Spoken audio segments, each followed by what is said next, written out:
expected points, clean sheet odds, and who is the best captain. This video has got all the information you need to know for the final time this season.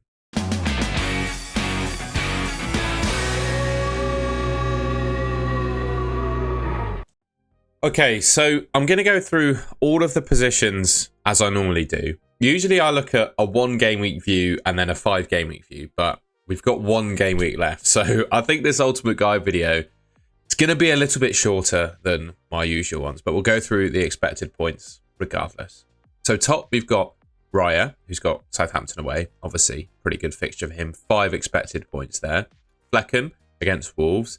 Alisson against Crystal Palace. Kepa against Leicester. Pope against Everton. Areola against Ipswich are your top keepers. Now, I'll be honest, I think a lot of people, as you can see there, he's 30% owned in the game. I would imagine most people watching this video have Raya as their goalkeeper. He's the best goalkeeper for expected points in Game Week 38. So I think it makes sense to start him, right? Other than that, would I really, in Game Week 38, would I really be making a transfer for a goalkeeper? Probably not. Almost 99% sure I wouldn't. Unless you had multiple transfers, wanted to maybe bring in an absolute star player, didn't want to get rid of any of your outfield players, but needed the cash. Maybe you could downgrade one of your goalkeepers, but that's such like a small circumstance. Yeah, for me, final game week of the season, chasing points, whatever position you're in, I don't think I'd be swapping my goalkeeper. And to be completely honest with you, that rule kind of applies to defenders as well. Whilst I think there's some points available for defenders, don't get me wrong. I mean, you can see here Arsenal, Bournemouth and Liverpool players dominating the list. Arsenal, of course, with Southampton, who are likely to have pretty high clean sheet odds. Bournemouth, also likely to have pretty high clean sheet odds against Leicester. And Liverpool being a good defence against Crystal Palace as well, right? Again, though, whilst I think they're good options, and you should probably use these expected points totals to decide maybe who you want to start, who you want to bench, I wouldn't really be buying a goalkeeper or a defender. Again, similar with defenders as goalkeepers, you know, if you desperately need to find some cash, and the only way you can do that is by downgrading one of your defenders, maybe you could look at, well, for example, the cheap defenders that we've got here. We've got Kivior and Howson as the top 2. Kivior, of course, playing Southampton, only 4.8 million for an Arsenal defender, and Howson playing Leicester, 4.5 million for him.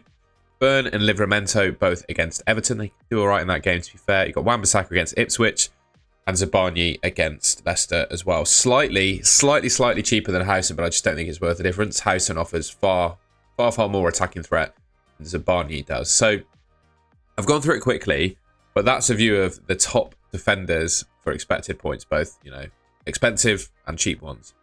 For me, though, like I said, I just don't think it's worth bringing in a goalkeeper or defender in Game Week 38. Unless you're freeing up cash, you should probably focus on the midfielders and forwards. Now, on to the midfielders. And, well, at the time of recording this video, Arsenal and Newcastle are currently playing each other. So there's a slim chance that there could be some injuries to a couple of these top midfielders before that game actually finishes and this video comes out. But at the time of recording this video, Saka is the top midfielder for expected points. He's got 6.9 expected points against Southampton away. Salah is second, 6.8 against Crystal Palace at home.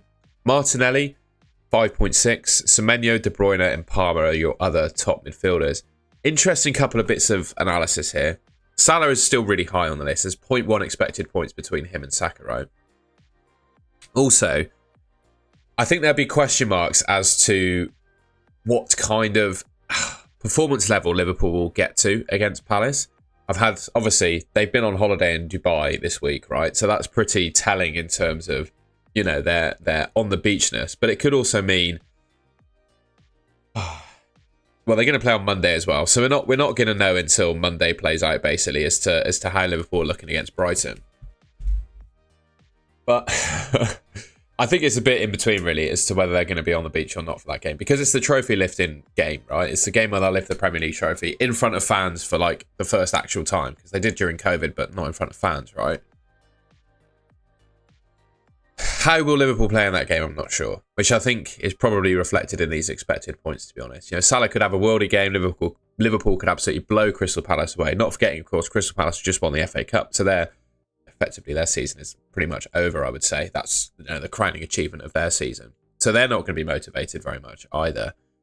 It's just a debate of who is better out of Saka and Salah. And also, I think there's a debate. If you do believe Saka is the best and you have Salah in your team currently, like 66.9% of the game do, is it worth using a final transfer this season on moving Salah onto Saka? Interesting point, I'd ask you. Next up, we got the cheap midfielders. Now, we already saw a couple of these. On the list before. So what I've done here is set a filter 7 million and below. I'm just going to check, actually, just to see if Harvey Barnes is in that Newcastle team at the moment. We're just going to check because the lineups have come out. We're just going to check to see if he's in the team.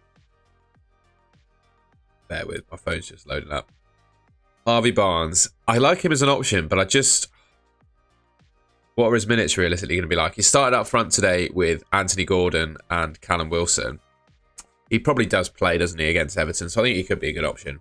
You got Sharda, who's obviously in pretty decent form of recent against Wolves. Tell of Spurs. Don't know. It's straight after the Europa League final, isn't it? Likewise with Ahmad as well. I'm just not sure I'd go there with either of these players. I'd imagine, whatever happens in that Europa League, the losing team in that final will be absolutely gunning for it in the Premier League to try and make up some form of, to give their fans something to cheer about. So I just don't think I'd back either, though, to be honest. And that was a little bit rambly, that page, wasn't it, looking at the cheap midfielders. But quite honestly, not too interested in a whole lot of these. Maybe Sharda, maybe Harvey Barnes. I really like Kluivert as well, just going for the kind of nailed on Bournemouth penalty taker, to be honest. Yeah, let me know if you're looking to bring in a cheap midfielder ahead of Game Week 38. Let me know who you're going to bring. Okay, final position then is the forwards. And, well, Isak is currently topping the list in terms of expected points from Fantasy Football Hub. Out with a groin injury. Missed the Arsenal game of that. Will he be back for Game Week 38? I think probably not. So does that open the door maybe to a super differential in Callum Wilson against Everton? Possibly. I think he probably would be amongst the top players on this list. Outside of that, where you got Haaland against Fulham. Evan Nilsson against Leicester, who I personally really like. I've actually put him on the thumbnail of this video because I think he could be a really nice option. And for me as an Isak owner, if I'm not too sure about Isak playing in Game Week 38, I think there's every chance that I could swap him for Evan Nilsson, to be completely honest with you. Then we got Raul Jimenez, Ollie Watkins, Strand Larson as your other top forwards. Like I said, bit of a shorter video. Usually it takes me a bit longer to counter through all the players because we've got, usually 5 game weeks to talk about, but we don't in this case. We've only got one, so there were less slides and players to go through. Next up then we've got the captaincy, and I've used, as I always do, Fantasy Football Hub and FPL Review expected points. My two favourite sources of expected points data. And while the order is fairly similar on all fronts, so Isak, I kind of have to forget him at the moment with the fact, I've taken these graphics before the lineups actually got announced for the Arsenal Newcastle game. So there's no way the algorithm for Fantasy Football Hub could have known that Isak wouldn't play. They've both got Saka number 1. So that suggests to me that Saka probably is the best captain. And if you can get to him, you should probably do that and captain him. Both algorithms have Salah in second place. Both algorithms have Evan Nilsson amongst the top players. Fantasy Football Hub likes Haaland. FPL Review doesn't. And it also prefers Evan Nilsson and Kluivert in FPL Review than it does to... Sorry. It prefers... Fantasy Football Hub prefers Semenyo... I'll get my words out. Prefers Semenyo to Kluivert, whereas Fantasy or FPL Review prefers Kluivert to Semenyo. Evan Nilsson is the best Bournemouth player according to both algorithms by the looks of it. So yeah. Couple of things then in the comments. Let me know if you've got how many chances you've got, who you're planning to bring in for Game Week 38, and who your captain's going to be. And finally then, just to round off the video, we're going to take a look at clean sheet odds. Now, this is from Rob T FPL, one of the best sources of data on X that I've come across for FPL. He takes data from the betting markets, changes it to a way that's suitable for FPL, and we've got clean sheet odds here. So percentage likelihood of teams to keep a clean sheet based on the betting market. And the reason I like this data is taking it from betting markets is because gambling companies, you know how they operate, they spend millions and millions trying to predict the outcome of football games. So why would you not use that millions and millions of investments in, prediction algorithms to help you with FPL? That's what we're doing here. So top teams then for clean sheet odds. Man City, 27 against Fulham. Arsenal, 44 against Southampton. Liverpool, 39 against Crystal Palace. Chelsea, I would say their clean sheet odds probably a bit lower than that in my mind. Newcastle 42 against Everton. Bournemouth 47 against Leicester. Villa 28 against Man United. Other teams to note, West Ham 27 against Ipswich. You can see all of them there.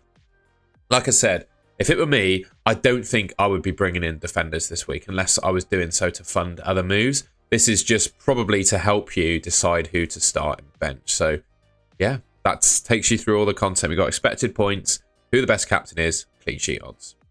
All right, well, that's the end of the video. Very short this week. I'm not just going to make content for the sake of it, right? I'm not just going to add sections into this video for gap filler or for audience retention or whatever, because I don't see the point. You know, there's one game week left to go, and ultimately we're making decisions about one game week and one fixture for every player. So, you know, this week, thinking about transfers might still be difficult, but there's not a whole lot to explain to you on a video, right? So hopefully going through the week's expected points, clean sheet odds, captaincy, etc. has helped you.